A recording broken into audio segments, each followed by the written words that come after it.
여러분, 우리 모두는 친구를 원하지 않나요? 외롭게 살고 싶은 사람은 없죠. 마음을 나누는 친구를 원하는데 친구가 원한다고 바로 오는 건 아니에요. 내가 좋은 친구가 되어줘야죠. 그리고 제일 좋은 친구는 하나님이 소그룹을 통해 만나게 한다는 걸 잊지 않기를 바랍니다. 좋은 친구가 될 수 있도록 하나님이 조직적으로, 신앙적으로 다 만들어준 가운데서도 친구를 못 만든다면 어디서 만들 수 있을까 그런 생각을 해봐요. 좋은 기회라고 생각하고 또 여러분들이 이런 뜻을 잘 전달해서 구역예배 나오지 못하는 분들은 뭔가 사정이 형편이 용납되지 않거나 혹은 상처가 있을 수 있어요. 그래서 품으려고 할 때 여러분에게 상처를 줄 수 있다는 걸 기억하시기를 바라요. 그러나 그것을 극복하다 보면 상처를 치료하려면 약을 써야 하고 제일 좋은 약은 사랑인데 누군가는 사랑을 주어야 돼요. 그래야 그 상처가 치료가 되는 거예요. 이런 의미에서 구역장은 상처받으면서 사랑하는 그런 역할을 감당하게 되어 있습니다. 그래서 여러분의 수고가 많다는 것을 저는 알고 있고, 그러나 그런 과정을 통해서 여러분도 하나님이 치료하시고 성장시켜 갈 거라고 믿습니다. 주의 일을 하는 데는 손해가 없다. 아멘이죠? 항상 그것을 염두에 두고 역할을 감당하시면 좋을 것 같아요. 우리 오늘 3과인데 한 페이지 넘겨서 40페이지를 한번 보시면은 세 번째 문단에 이사야 2장의 구조가 나와 있어요. 그죠? 이제 이사야서 2장을 다룰 텐데 구조는 간단합니다. 같이 읽겠어요. 1절부터 4절까지는 메시아에 대한 예언이고 5절부터 끝까지는 메시아가 이루시는 나라를 만들기 전에 여호와의 날이라고 하는 심판의 날을 거쳐야 한다는 내용입니다. 이사야서 내용이 둘로 갈라지죠? 메시아 예언, 여호와의 날. 그죠? 이해됐죠? 2장의 구조. 그런데 이렇게 예언하는 상황은 어떤 상황에서 이런 예언이 나왔느냐? 그 다음 문단을 읽어봅시다. 지금 남유다의 상황은 어떠할까요? 아수르의 공격을 받아서 나라의 모든 부분을 다 빼앗기고 예루살렘 도시 하나만 달랑 남아있는 상태입니다. 정치적으로 이렇다는 거예요. 도덕적으로는 예루살렘 백성이 하나님의 백성이지만 소돔과 고모라 백성과 다를 바가 없는 부패한 상태입니다. 또한 그들은 우상을 섬기고 있습니다. 이방을 닮은 것입니다. 살기 위해서 이 나라에 붙었다가 저 나라에 붙었다가 하면서 갈피를 잡지 못하고 있습니다. 지금 유다의 상황은 어떠한가요? 정치적으로는 수도가 함락 직전이다. 그리고 도덕적으로는, 종교적으로는 우상을 숭배하면서, 그죠? 이방인과 다름없는 상황이다. 자, 이제 이런 상황 속에서 2장의 예언이 이루어졌다는 거예요. 그 구조를 말했죠. 메시아 예언이 이루어지고 여호와의 날에 대한 예언이 이루어졌다는 겁니다. 자, 그럼 이제 예루살렘을 향한 이사야의 예언이 뭐냐? 나오죠. 자, 우리 40페이지 맨 밑에 성경 구절 읽어요. 말일에 여호와의 전에 산이 모든 산 꼭대기에 굳게 설 것이요 모든 작은 산 위에 뛰어나리니 만방이 그리로 모여들 것이라. 말일에, 이 말은 마지막 날에 예루살렘 성전이 있는 산이 세상의 모든 산보다 높이 솟아오를 것이다. 그리고 41페이지 맨 위에 줄 모든 세상 사람들이 그리로 몰려올 것이다 라고 하는 멋진 예언을 해주는 거예요. 그 밑에 이제 성경 구절 또 한번 읽어봅시다. 많은 백성이 가며 이르기를 오라 우리가 여호와의 산에 오르며 야곱의 하나님의 전에 이르자. 그가 우리의 길을 우리가 그 길로 행하리라 하리니 이는 율법이 시온에서부터 나올 것이요 여호와의 말씀이 예루살렘에서부터 나올 것임이니라. 자, 여호와의 말씀이 예루살렘으로부터 흘러나와서 만민을 구원하는 복음이 거기서부터 시작된다고 하는 예루살렘에 대한 굉장히 좋은 예언을 하고 있는 거죠. 지금 예루살렘은 군사적으로는 함락 직전인데 말일에 엄청난 역사가 예루살렘으로부터 일어나리라. 그런 얘기죠. 다시 말하면 그 밑에 문단, 메시아가 오셔서 다스리는 평화의 나라를 세울 것이고 그 나라는 영광과 축복의 통로가 될 것이다. 이런 예언을 했다는 거예요. 자, 지금 예루살렘은 거의 함락 직전인데 이 답답한 상황 속에서 예루살렘의 찬란한 미래를 예언하고 있죠. 그렇게 예언하고 있는 이유가 뭘까요? 지금 이 예루살렘이 영원히 무너져서 끝나는 도시가 아니라는 거잖아요. 그죠? 하나님의 계획은 예루살렘이 세상 위에 우뚝 서서 복음과 진리가 그곳으로부터 흘러나오는 그런 아름다운 도시가 되는 게 하나님의 뜻이라는 거 아니겠어요? 다시 말하면 절망의 상황에서 엄청난 희망을 예언하고 있는 것이다. 그런 얘기예요. 그러면 왜 이렇게 절망의 시간에 희망의 메시지를 예언으로 주시느냐 하면은 하나님이 우리의 인생을 이끌어 간다는 거예요. 그게 이제 39페이지 밑에서 둘째 줄에 나오는데 39페이지 밑에서 둘째 줄, 살아계신 하나님이 우리의 인생을 이끌어 가신다. 그러니까 눈에 보이는 게 다가 아니고 역사의 주인이신 하나님이 이끌어가는 그 하나님의 역사의 운행 과정 속에서 지금 예루살렘은 함락 직전에 있는 낙심할 상태이지만 하나님의 예루살렘을 향한 꿈과 계획은 그렇지 않다는 거죠. 그죠? 아주 멋진 미래를 계획을 가지고 계신다. 그러므로 절망 속에서도 낙심을 해라 마라. 예?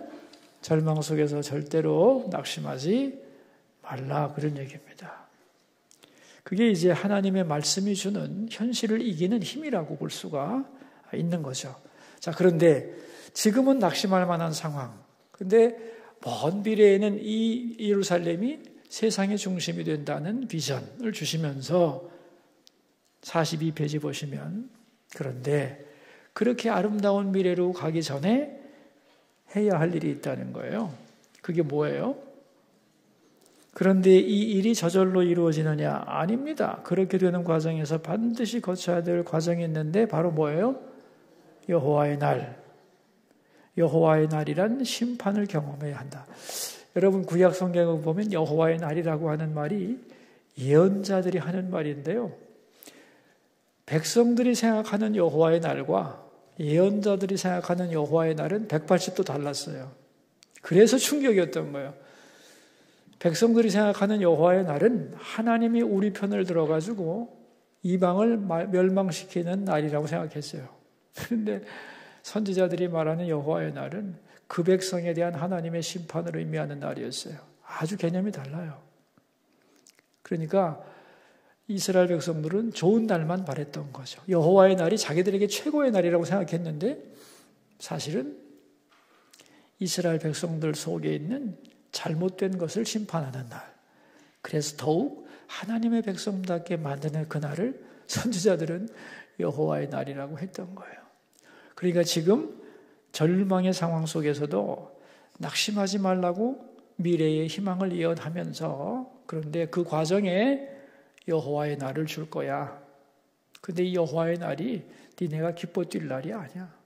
아주 너희들을 속에 있는 잘못된 것을 뽑아내고 수정하는 힘든 날이 될 거야. 그런 과정을 거쳐서 그 눈물과 고통을 통해서 너희들은 하나님이 꿈꾸는 그런 사람이 되고 그런 나라가 될 것이다. 그런 이야기를 지금 펼쳐주고 있는 것이에요. 근데 이 예언의 용어를 잘 모르면은 뜻을 전혀 알 수가 없게 돼 있어요.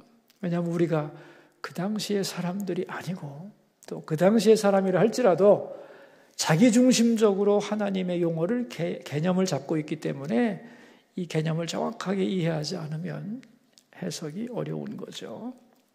자, 그러면 이 여호와의 날은 원래 이스라엘 백성들이 생각한 것과 달리 부서지고 깨어져야 되는 시간이라고 한다면 그럼 뭐가 부서지고 뭐가 깨어져야 되느냐? 그게 42페이지 가운데에 나오잖아요. 그럼 뭐가 부서지고 뭐가 깨져야 할까요? 나오죠? 자, 성경 구절 읽읍시다. 주께서 주의 백성 야곱 족속을 버리셨으면 그들에게 동방풍속이 가득하며 그들이 블레셋 사람들같이 점을 치며 이방인과 더불어 손을 잡아 언약하였습니다. 그 땅에는 은금이 가득하고 보화가 무한하며 그 땅에는 마필이 가득하고 병거가 무수하며 그 땅에는 우상도 가득하므로 그들이 자기 손으로 짓고 자기 손가락으로 만든 것을 경배하여 그랬어요. 뭘 부수어야 되느냐? 가득한 걸 부수어야죠, 뭐. 그들에게는 뭐가 가득하다 그랬어요? 은금과 보화가 가득하고 병거와 마병이 가득하고 우상도 가득하고. 그죠? 이 세 가지가 뭔지 아세요? 세상이 좋아하는 것들이에요. 인간이 목말라 하는 것들이 가득하다는 거예요. 그 땅에 더 정확하게 말하면 그들의 마음속에. 그래서 이것만 있으면 좋겠는데 하나님 없어도 이것만 있으면 행복할 텐데 그렇게 생각하는 게 금은보화하고 병거와 마병이고 다시 말하면 우리말로 하면 재물이고 권력이고 내가 간절히 사모하는 그것들 이것만 있으면 좋겠다고 생각하는 그것들 여호와의 날에 그걸 어떻게 하겠대요? 그걸 부수고 나서야 그죠? 부수고 나서야 그런 아름다운 미래가 오겠다는 거예요. 그런데 이 병거와 마병 그리고 금은보화 우상이 이스라엘 백성들의 어느 한 계급에게만 있는 게 아니라 모두 다 43페이지 맨 위에 줄 성경 구절이 그런 얘기예요. 천한 자도 절하며 귀한 자도 굴복하오니 그들을 용서하지 마옵소서. 이게 이사야의 기도입니다. 이사야가 보건대 지금 예루살렘 사람들은 왕부터 가난한 사람들까지 다 그 마음속에는 뭐가 있냐? 금은보화, 병거와 마병, 우상들이 가득하다는 거예요. 그런데 그들의 신분은 뭐냐? 하나님의 백성입니다. 그냥 어떻게 하면 좋겠어요? 어떻게 하면 좋겠어요? 그것을 깨뜨려야 한다는 거예요. 깨뜨려야. 그래서 우리 밑에 나오는 그 20절 이하, 20절, 21절을 한번 읽어봐요. 사람이 자기를 위하여 경배하려고 만들었던 은우상과 금우상을 그날에 두더지와 박쥐에게 던지고 아멸과 험악한 바위 틈에 들어가서 여호와께서 땅을 진동시키려고 일어서실 때에 그의 위엄과 광대하심의 영광을 피하리라. 그들이 만들었던 금, 은, 우상을 던져버리면서 이까짓 게 무슨 필요가 있어? 하고 집어던지는 그날이 와야겠다는 거예요. 그러면서 지금 예루살렘 사람들의 가치관을 한마디로 정리를 합니다. 맨 밑에 있는 성경 구절이에요. 천천히 읽읍시다. 너희는 인생을 의지하지 말라. 그의 호흡은 코에 있나니 새말 가치가 어디 있느냐. 그들은 지금 뭐하고 있는 거예요? 인생을 의지하고 있다는 거예요. 다음 페이지. 예루살렘 백성의 가치관을 한마디로 말하면 인생을 의지했다는 것입니다. 믿을 수 없는 허무한 인생을 붙잡고 의지하는 것이 백성들의 마음속에 가득했다. 하나님을 의지하지 않고 인생을 또 더 쉬운 말로는 세상을 의지하고 세상을 부러워하고 세상의 가치에 목말라 했다. 그런 얘기입니다. 그런데 역사의 마지막은 그런 식으로 돼서는 안 되겠죠. 그죠? 역사의 마지막은 어떻게 해야 되느냐. 그 밑에 성경 구절이에요. 그날에는 눈이 높은 자가 낮아지며 교만한 자가 굴복되고 여호와께서 홀로 높임을 받으시리라. 그러니까 여호와께서 홀로 높임을 받으시는 그날에 예루살렘은 빛난다는 거예요. 그렇죠? 지금 함락 직전에 있는 예루살렘에 대하여 포기하지 말고 아름다운 미래를 꿈꾸되 지금 이 모양으로는 도무지 안 되니 너희들이 깨끗하게 청소가 돼야만 이 아름다운 날을 기대할 수 있겠다. 그런 이야기가 되겠습니다. 그러니까 우리 마음의 소원이 바뀌어야 된다는 거예요. 마음의 소원이 금은보화, 권력, 우상으로 꽉 차 있으면 안 되고 오직 하나님만 홀로 높임을 받는 마음으로 바뀌어야 된다는 거예요. 그러면 하나의 질문이 나오는 거죠. 그러면은 뭐 금은보화, 병거와 마병 이게 다 무가치한 거냐? 아니, 좋지. 하나님의 선물이니까 좋은 거지. 인생살이에 그거 있으면 얼마나 좋겠어요. 근데 문제는 45페이지 둘째 줄입니다. 우리가 그것들을 가치 이상으로 대하고 하나님보다 더 존귀하게 여기고 하나님보다 더 신뢰하고 붙잡았기 때문입니다. 그게 나쁜 건 아닌데 그걸 가지면 하나님보다 그걸 더 좋아한다는 거예요. 그게 인간의 죄성이죠. 그래서 하나님보다 더 좋아하는 것은 없어야 되잖아요. 하나님의 자존심이 용납할 수 없잖아요. 아니 세상에 나보다 다른 걸 더 좋아할 수 있느냐 너희들이. 응? 그럼 너희들이 좋아하는 그것을 내려놓아야지. 그래야 내가 너희들에게 제1의 가치가 되고 그죠? 함께 할 수 있을 거 아니냐는 거예요.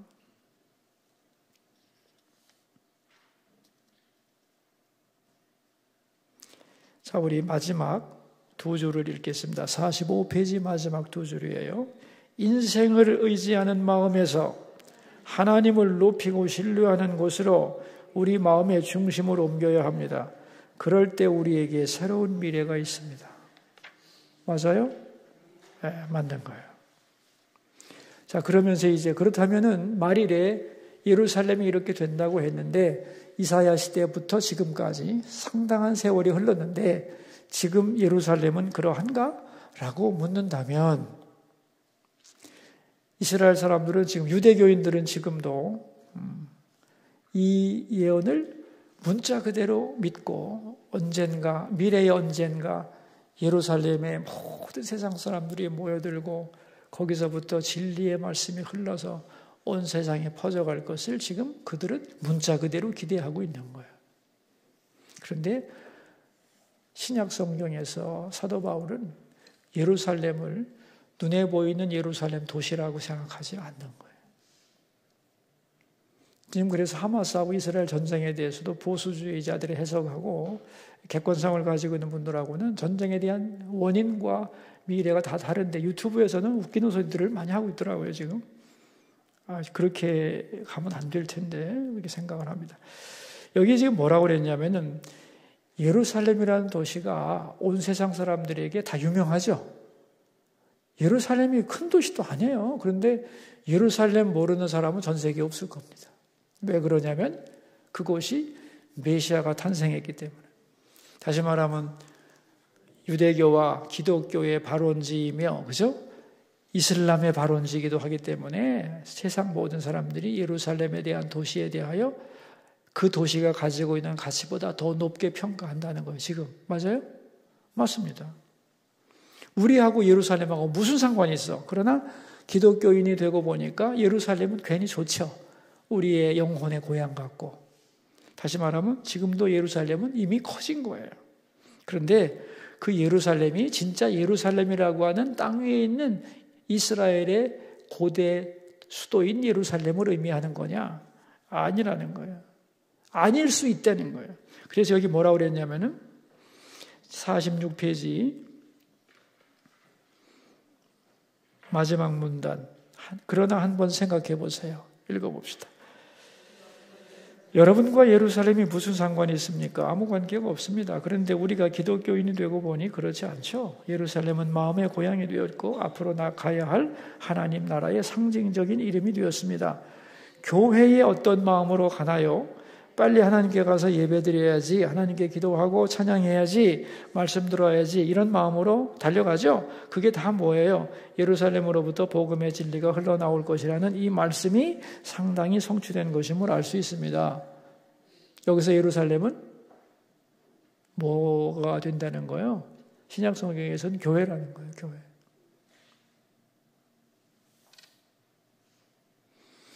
우리 47페이지 맨 윗줄을 보시면 좋겠네요. 그런데 여기서 말하는 예루살렘은 우리가 생각하는 이스라엘의 수도만을 의미하는 것인가? 그렇지 않습니다. 사도 바울은 예루살렘이 영적으로는 교회일 수도 있고 그리스도인 개인으로 볼 수도 있다고 확대하여 해석하고 있습니다. 갈라디아에서 그렇게 하고 있는 거예요. 이 내용을 적용하여 본문을 재해석하면 이런 얘기입니다. 교회는 지금 세상으로부터 비난받고 무너져 있고 제 모습이 되지 못한 상태에서 지탄받고 있는데 하나님이 원하시는 영적인 예루살렘인 교회는 그래서는 안 된다는 거예요. 그죠? 세상의 중심에 서야 하고 복음과 진리가 그곳으로부터 흘러나온 곳이 돼야 된다는 거예요. 그죠? 그런데 왜 못 그러고 있느냐 하면은 교회 안에 뭐가 있느냐? 세상 가치가 가득 차 있다는 거예요. 그런 얘기입니다. 지금 금은과 병거와 마병과 그죠? 우상이 가득하다. 그래서 교회가 교회로서 역할을 하지 못하는 것이다. 또한 성도 개인을 예루살렘이라고 본다면 우리가 하나님의 자녀이고 그죠? 하나님의 나라를 확장해야 될 도구들인데 지금 우리들은 남들의 본도 되지 못하고 예수 믿는 사람이 뭐 저 따위야 소리나 듣고 있는 이유는 무엇인가? 하나님은 우리를 그렇게 세우지 않으셨는데 그 이유는 우리 마음속에 이스라엘 백성들이 그 당시에 가지고 있었던 우상을 그대로 가지고 있기 때문이라는 거예요. 그죠? 금은보화에 대한 사모함, 세상 가치에 대한 몰입, 그죠? 우리 속에 있는 우상들이 드글드글하기 때문에 아름다운 모습으로 서 있지 못하다는 거예요. 그것을 여호와의 날에 정리하듯이 우리 마음속에서 제거해야만 우리는 우리의 본분, 교회의 본분, 성도의 본분을 다할 수 있다. 그런 얘기입니다. 이해되시겠어요 지금? 듣고 자꾸 들으셔야 돼요. 그래서 예언의 스펙트럼이 굉장히 넓은 거기 때문에 예루살렘 그러면 이스라엘에 있는 옛 고대 도시 이렇게만 생각하면 안 된다. 그런 얘기입니다. 자, 그렇다면 이제 47페이지 마지막 문단입니다. 같이 읽어봐요. 그렇다면 오늘 우리가 할 일은 무엇인가? 우리가 그 길로 행하리라. 하나님이 원하시는 길로 가야 합니다. 인생을 의지하던 길에서 벗어나서 내 속에 있는 우상과 세상 가치를 추구하던 길에서 벗어나서 하나님만 의지하고 하나님께 영광을 돌리는 길로 나가야 합니다. 하나님은 이렇게 말씀하십니다. 너는 반드시 이렇게 돼야 하거든. 나는 내가 이렇게 되기를 원하고 이렇게 만들기로 작정했거든. 그런데 너의 현실은 여기에서 너무 멀어져 있어. 지금 이대로는 안 돼. 부수어야 돼. 네 마음속에 있는 우상들을 부수어야 돼. 금은보화, 병거와 마병을 의지하는 세상 가치에 몰입된 마음을 부셔야 돼. 그래야만 너는 네가 될 수 있고 거룩한 백성이 될 수 있고 하나님의 자녀가 될 수 있고 거룩한 교회로서 하나님의 뜻을 만방에 알리는 진정한 영적인 예루살렘이 될 수 있다. 그런 얘기예요. 그러면서 2장에서는 인간 역사의 마지막 모습이 나와요. 그게 뭐냐면 여호와 하나님만 홀로 영광을 받는다는 거예요. 44페이지 맨 위에 줄에 있잖아요. 그죠? 2장 11절 말씀. 그날에 눈이 높은 자가 낮아지며 교만한 자가 굴복되고 여호와께서 홀로 높임을 받으시리라. 그날이 언제예요? 세상의 끝날에. 그러니까 세상 끝날의 모습은 어떠한 것이냐? 여기서 알 수 있다는 거예요. 그런데 우리 사람들이 생각하는 역사의 끝의 모습은 대개 극과 극이에요. 두 가지 중에 하나인데 그게 뭐냐? 48페이지에서 살펴보겠어요.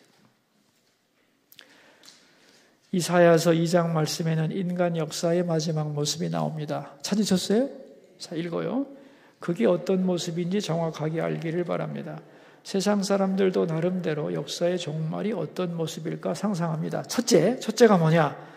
자연재해가 심해지고 전쟁이 일어나서 모든 사람이 거의 다 죽고 소수만 겨우 살아남은 비참한 현실.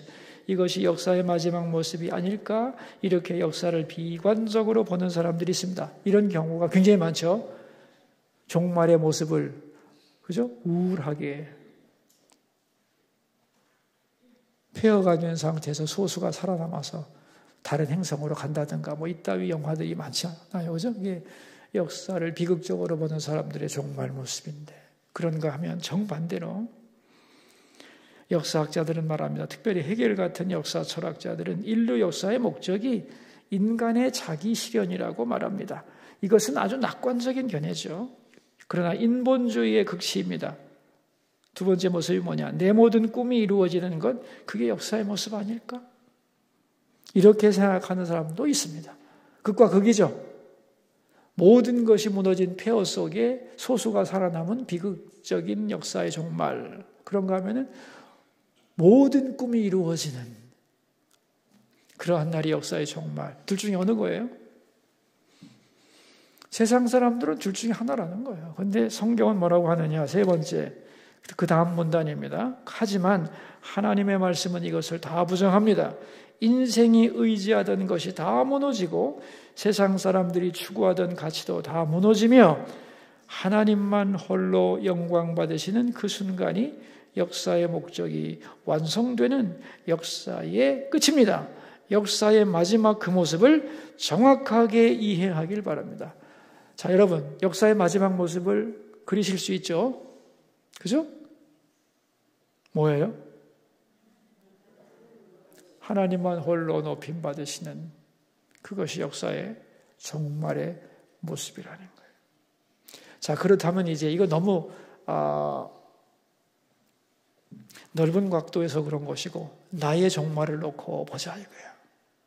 여러분, 여러분의 인생의 종말 죽을 때, 우리가 죽을 때 어떻게 하는 것이 가장 아름다운 죽음일 수 있고 또 우리의 마지막 모습이 되어야 하느냐 하는 거예요.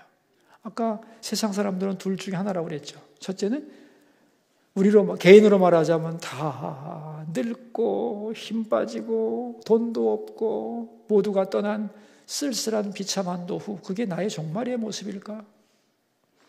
아니면 야, 나는 세상에서 성공해서 이만하면 가진 것도 많고 부러울 게 없어, 잘 살았지 라고 말하는 게 자기 인생의 종말의 모습일까? 그 두 가지 중에 두 가지 다가 다 실패한 인생이라는 거예요. 49페이지 둘째 줄. 본문하고 똑같습니다. 하나님, 제가 지금까지 세상 사람들이 좋아하고 가치 있게 생각하고 하나님보다도 더 소중하게 생각하는 것들을 얻기 위해 몸부림치며 노력했고 그 결과 그것을 얻었고 가져보았습니다. 그러나 그 모든 것은 하나님 앞에서 아무것도 아니었습니다. 저는 지금까지 오직 하나님 은혜로 살았습니다. 그러므로 하나님만 높임 받으시기를 원합니다. 라고 고백해야 내 인생은 아름다운 마지막이 되는 거다, 그런 말이에요.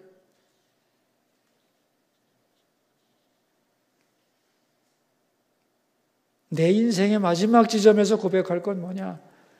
세상 모든 것 다 별거 없습니다. 하나님은 최고입니다. 라고 고백할 수 있다면 우리의 인생은 성공한 인생이 되는 거죠. 똑같죠? 우주적으로 보나 개인적으로 보나 똑같다는 얘기를 지금 하고 있는 겁니다. 그 다음 문단이에요. 두 번째 문단. 하나님은 역사의 마지막을 정해놓으시고 그렇게 역사를 이끌어 가시는 역사의 주인입니다. 미래는 이렇게 될 것이다 라고 이미 결정됐다는 거예요. 아닙니다. 다르게 될 수는 없을까요? 안 됩니다. 우리의 의지와는 상관없는 하나님의 결정적 미래는 선포된 그대로 이루어질 것입니다. 마치 뭐와 같은가? 수능 날짜를 정해놓으면 학생은 싫어도 그날을 맞이해야 되는 것과 똑같다. 그런 얘기입니다. 이제는 네가 시험 날짜 정해졌거든? 마지막에는 하나님 홀로 영광 받으시는 역사로 끝날 거야. 그러니까 너는 이제 선택을 해. 그리로 가든지 아니면 혼자 튕겨나가서 네 마음대로 살다가 그날을 맞이하든지 선택하라고. 이게 성경의 말씀입니다, 여러분. 그 다음 문단, 세 번째 문단이에요. 읽어봅시다. 그날은 확실하게 옵니다. 그렇다면 우리는 어떻게 해야 그날에 후회 없는 인생을 살았다고, 내 인생은 하나님 앞에서 가치 있는 삶이었다고 말할 수 있을까요? 역사의 끝을 알고 거기에 맞는 오늘 나의 태도를 결정해야 합니다. 우리가 그 길로 행하리라. 나는 이제부터 하나님이 원하시는 길로 걸어가리라. 내 속에 있었던 인생을 의지하던 마음, 하나님보다 더 많이 사랑하고 추구하던 것을 다 버리고 하나님께만 영광을 돌리는 삶을 향하여 오늘부터 걸어가리라. 결단해야 된다. 왜? 이런 날들이 모여서 나의 남은 날들이 되는 거거든요. 예언서가 좀 어렵죠. 역사와 철학이 결합되어 있기 때문에 그래요. 그래서 예언서가 다 잘못 해석이 되어가지고 이상하게 흘러가는 거예요. 여러분 정말로 이사야서를 잘 이해하시기 바라고 이 책을 많이 숙독하시기 바라고 많이 읽도록 소개도 좀 해주시기 바라고. 이거 정말 좋은 책입니다. 제가 내 자랑하는 게 아니라 세상에 나와 있는 이사야 책 다 뒤져보세요. 있나? 없을 겁니다. 하나님이 필요해서 주셨다고 믿어요. 제 머리에서 나온 건 아닐 테고. 그러니까 이 책을 보시면서 앞으로 역사가 어떻게 되겠다. 우주의 역사는 어떻게 될 것이고 나는 어떻게 살아가야 되겠다. 그래서 설교 제목이잖아요. 그죠? 그 길로 행하리라. 그 길이 뭐예요? 하나님이 원하시는 미래의 그 길. 세상의 가치를 두던 것에서 이제 하나님께 가치를 두고 살아가는 그 길로 나는 이제 행할 것이다. 그래서 그렇게 살다가 내 인생의 종말도 맞이할 것이고 주님 오시는 그날을 우리가 영접하게 될 것이다는 거예요. 그리고 다른 미래가 있느냐? 없어요. 역사의 주인이 계획하신 대로 창조하신 주님이 끝내실 텐데 그런 역사를 향해 나가는 것이고 내가 다 알려줬으니까 이제 정답을 알려줬으니까 믿고 그렇게 하면 그렇게 될 것이다.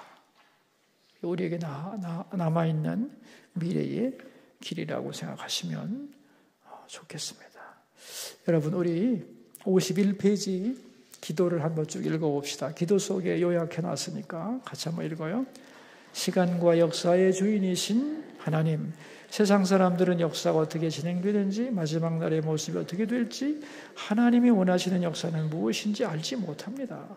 그래서 그들은 눈에 보이는 금은 보화와 병거와 마병과 정교하고 아름다운 조각물을 사랑하고 그것에 마음을 두고 살아갑니다. 그러나 우리 하나님의 자녀들은 역사의 마지막이 하나님이 홀로 영광 받으시는 그날임을 알고 있습니다. 그러므로 인생을 의지하고 세상이 기뻐하는 것을 추구하며 결국 다 무너질 것을 얻기 위해 하나님을 뒤로 하고 포기하고 버리는 어리석은 인생이 되지 않게 하소서. 하나님이 원하시는 그 길로 행하는 우리가 되게 하소서. 자, 우리 문제 풀어봅시다. 여호와의 날을 통해 예루살렘이 심판을 받는 이유는 무엇인가요? 예루살렘이 왜 심판을 받아야 돼요? 아름다운 미래를 향해 감에 있어서 왜 여호와의 날이라고 하는 어려운 과정을 통과해야 하나요? 이유가 뭐예요? 그들의 마음속에 세상 가치가 꽉 차 있기 때문에. 그죠? 금은 보화와 병거와 마병과 우상이 그들에게 가득하기 때문에 그걸 빼버리지 않으면, 그래서 하나님으로 채우지 않으면 안 되기 때문에. 자, 두 번째, 역사의 끝은 어떤 모습일까요? 세 가지 얘기했죠, 그죠? 비참한 미래, 나의 모든 꿈이 완성되는 미래, 아니, 세상의 가치는 다 무너지고 여호와 하나님만 홀로 높임받는 그날, 그게 바로 역사의 진정한 모습이다. 그런 얘기예요. 3번, 우리는 역사의 주인이신 하나님 앞에 어떤 결단을 해야 하는지 나눠봅시다. 그 길로 행하리라. 그 길로 행하리라. 고 오늘 결심을 해야 되는 거예요. 죽기 전에 예수님 옆에 있던 강도 중에 하나같이 그렇게 나중에 언젠가 죽기 직전에 하지. 그러다가 네 인생 망한다는 거예요. 그러니까 오늘부터 깨달은 이 순간부터 나 그 길로 행하리라. 인생을 의지하지 않고 하나님을 의지하며 세상 것으로 기뻐하지 않고 하나님 것으로 기뻐하면서 그 길로 나는 행하며 살아가리라. 그렇게 결심을 해야 한다는 거예요. 역사의 주인 앞에서. 그럴 때 남은 인생 제대로 살고 그 하나님 앞에 아름답게 서지 않을까요? 이런 말씀이에요. 기도하고 마칩시다. 하나님 아버지, 은혜를 주셔서 오늘 함께 말씀을 배웠습니다. 우리가 그 길로 행하리라. 왜 이 말이 나왔는지 맥락을 잘 이해할 수 있도록 도와주시기를 기도합니다. 현실은 그렇지 않아도 우리를 향한, 교회를 향한, 예루살렘을 향한 하나님의 크고 높은 뜻을 보여주시면서 지금 이렇게 무너져서는 안 되고 너희들이 새롭게 되어 내가 꿈꾸는 그 미래를 맞이해야 된다 말씀하시는 아버지, 역사의 미래가 어떻게 되어야 되는가를 알게 하시고 오늘 우리는 그 길로 행하리라 결심하고 나가는 우리 모두가 되기를 기도합니다. 구역 예배 정성스럽게 잘 모이게 해주시고 또 오지 않는 분들, 우리가 예배했고 당신을 위해 기도했습니다. 그렇게 알려주게 하시고 하나님, 믿음에 좋은 동반자들, 친구들을 주셨는데 이것을 우습게 여기면서 외롭다고 탄식하는 그러한 성도들이 되지 않기를 간구합니다. 구역마다 위로는 하나님을 만나고 서로 신앙 안에서 교제하며 말씀으로 서로를 세워가는 귀한 아름다운 공동체가 다 되게 하시고 그 사역의 중심에 서 있는 우리 교구장, 구역장, 권찰님들에게 날마다 새 은혜 부어주시옵소서. 예수님 이름으로 기도드립니다. 아멘. 수고하셨습니다.